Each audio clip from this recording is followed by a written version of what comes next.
In this video, we're going to talk about our PAT explanations and how they can help you improve your performance and understanding on perceptual ability problems. Let me take you through our explanations for each of the different types of problems. All of our keyhole, top front end, and pattern folding problems come with explanations that start with 3D graphics to help you understand the three-dimensional structures tested in these problems and how they would translate into 2 dimensions. Our keyhole and top front end problems also include rotating animations that give you a more dynamic look at the object from all angles. For keyholes specifically, the graphics in the animation help you see how to visualize all the possible apertures for an object. So when you start a keyhole problem and see the object, make sure you start by practicing visualizing each of the possible apertures and then using these 3D models to see where you're making mistakes. For top front ends, the color-coordinated graphics help you see how the different views translate between each other and the object they're representing. Studying these graphics and the animations are really going to help your brain just get used to translating between these views and the 3D object more automatically. And then for pattern folding problems, the graphics help you see how these patterns come together to form an object. Remember especially that the patterns always fold into the page, sort of away from you. So the faces you see on the unfolded version, which we typically call the map, will always end up on the outside of the object. Studying these graphics will give you a better idea of how these faces fold together.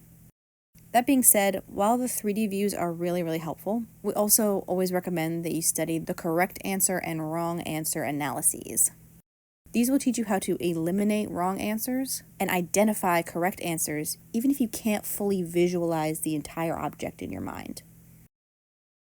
This way, you'll be able to solve these problems systematically, even for weird or tricky objects that would otherwise overwhelm you.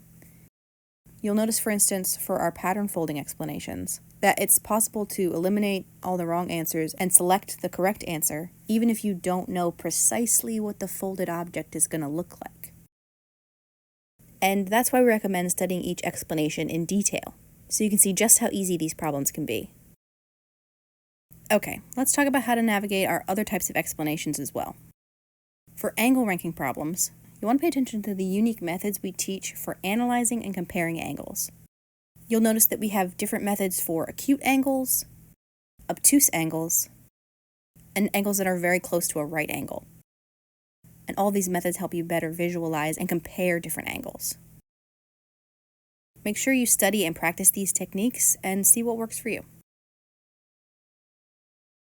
Our explanations also teach you how to approach angle ranking questions systematically, eliminating wrong answers so that you can answer the question even if you don't know the exact right order of the angle sizes right away. Our hole punching explanations are unique in that they provide clear images to show you how the paper is folding and unfolding. These folding maps at the top show how many layers of paper are in each area, and they're most useful for students who find certain types of folds just confusing and it's hard to tell what's going on. Similarly, the unfolding steps down here, with intermediate steps between them, help clarify how the holes are translated across horizontal, vertical, and diagonal folds. These explanations will show you how to unfold any hole punching problem step by step and show you how to track where the holes are going. Be sure to use these graphics to pinpoint your own errors in systematically unfolding the folded paper. And lastly, our cube counting explanations are really helpful for teaching you how to analyze the structures by showing transparent versions of each structure as well as turned around versions. Be sure to study these structures and make sure that you're visualizing things correctly in your mind. As with all our question banks, our problems run the gamut of what you'll expect to see on the exam. We're very calculated and deliberate in packing in just the right amount of variety into our question banks, so don't forget to complete them in their entirety. While you're working through a question bank, you can always check your answers and review the explanations right there before even progressing to the next problem.